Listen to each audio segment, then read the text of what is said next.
And thanks for choosing Morning Live, a very important issue to discuss now. Did you know that if you have a gun in your possession, that it's more likely to kill you or a family member? And because of home invasions, hijackings and muggings, many South Africans own a gun out of fear for falling victim to violent crime. But research shows that you are 4 times more likely to have your own gun used against you than to be able to use it yourself successfully in self-defense. And joining us now is Tolwana Qobela, who is the Chief Strategy Officer at communications company Havas South Africa. Thanks so much for coming through this morning. Thanks, Sakina. So first and foremost, we talk about gun-safe cities, but given our reality, a reality of living in a city, where violent crime is perhaps the norm. You look at what we see on social media, you look at what we report in our news broadcast, and it seems as though we've almost become accustomed to having this violence as a part of our lives. Would you concur with that? Absolutely, and that's one of our single biggest issues, as you know, in South Africa, is getting people, we need to ungun ourselves. But as socially, we have been so inured into guns and the gun culture, and it's almost become part of us. Now, given that, how do we start to get safe cities? And is it just a dream? Is it a pie in the sky? Maybe, some would say that, but you've got to start somewhere. You can't just say it's too difficult, had enough, and give up. And that's the way we approached it. So the statistics are quite scary because we do know that there is a lot of violent crime in South Africa.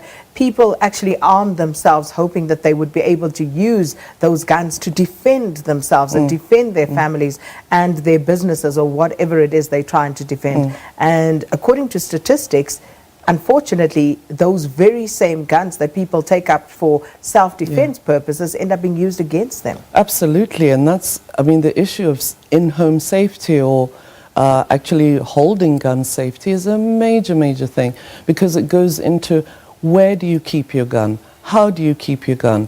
There are at least 2 suicides a day in South Africa using guns.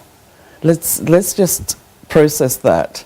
Then you have all kinds of other behaviors that do not help us in changing that whole thing. So what we can do, and the way that we approached it, was to wake people up into guns in an unusual way, in a slightly different way, knowing that things have changed. We've got young people, they consume digital media, all of that good stuff. So we came in at it from a slightly different angle. Let's talk about that, because how do you convince someone who now has a gun and feels that somehow they are safer because of it? How do you convince them to give that up to create a gun-free society? I think you are never going to have an absolute 100% gun-free society. I think that's what we are trying to do, is to knock it back, to make people reconsider and rethink why it is that they have this gun. Now, the approach that we took on it was kind of left of field. We went out and we found people who were gun owners and who are proud gun owners. It is what it is. And then we also found people who were not gun owners. And we offered them all a free time on the range, on a gun range. They were given the training that was required. They were taken onto the range. They did their shooting, all of the normal things. Then the target comes back. That's where things get interesting, because at the center of the target is their own picture. And all of a sudden, whether they were gun owners or whether they were not, all we got was, whoa, wow, that's different, wow. So people have begun to rethink, and it's like, oh, okay, maybe that's actually me, to the kind of stats that you were talking about. So we are rattling the cage a little. I don't think this is going to change overnight, but every effort has to kind of make people rattle the chain a little. So talking to the education, as you say, you take people out onto the range, and I can just imagine, I can see why that would be such a daunting and even haunting experience if you have to have a target that is yourself and the possibility of what could play out. But what else do you do in terms of, conscientizing people I mean, about the dangers? yeah, at the moment, that's basically what the key thing of what we're doing. We're looking for every single opportunity where we can take out these kind of educational messages that are not conflict driven and say you're a bad person, you own a gun. So it's really finding instances, and we haven't found many, where we can actually have decent talk and a real conversation around how we handle this. So we're kind of going at it piece by piece by piece. We've got 54 million people in this country. From a personal perspective, if I can get one gun owner to give up their gun, then I'm happy. And do you find that beyond the initial shock, perhaps beyond the initial acceptance of your message, do people actually really go back and rethink this ownership of guns? It won't be in the first instance. I think that would be asking too much. I think if we're able to make them, I mean, if you see the film, the gun owners, the non-gun owners, they're horrified. Because they can't see their own faces when the target is away. When it comes back, the whole mood suddenly changes, and there's a little bit more of an understanding that, to your stats, this thing could turn around and kill me. So beyond that, of course, and I'm thinking we may have some viewers who are sitting and watching this interview right now, and they're thinking, but why? Why would I want to give up my gun? In this crime-ridden society that we live in today. Like, is there a more compelling reason than what you have already mentioned for people to really consider this?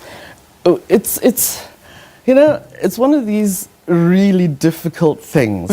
You cannot change a person with one piece of communication overnight. There's no way. It has to come right from the beginning. It's a cultural thing. The kids, guns, you carry them, you see them. The first time I saw a gun was when I came in Joburg. I got the shock of my life. Somebody was wearing a gun openly. And getting people to see what that did to me and what they're saying about themselves to me and to the general population, all we can do is go piece by piece by piece. We will not be able to turn the lights off on this immediately. And gun owners, look at your stats. It's horrible. If I remember correctly, let me just get it right. I think it's 5, no, I won't stat it because then I'll get it wrong. But if you look at the stats around guns, they are scary. They really, truly are. So we can't change them. We can change every single interaction when we talk about guns and really try and understand more of the guys that hold those guns, how they hold them, as well as people that don't have guns. Just looking at some of those stats that you were referring to, according to the Small Arms Survey, which is a weapons watchdog organization, they say that there are approximately 5,350 guns in South Africans' possession. And we know that's, of course, a little low. But I suppose this is what they were able, to come across. And they go on to say that 57 people are killed in South Africa every day. And of those 57, 23 are as a result of gun violence. So the stats are really harrowing.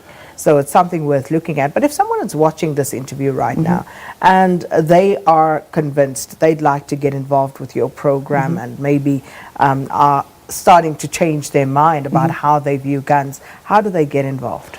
Okay, the first thing to do is get hold of us at Gun Safe Cities, and then we can work together and see what you guys want, how we can then, what the issue is designing around the people so that it actually answers to what they need.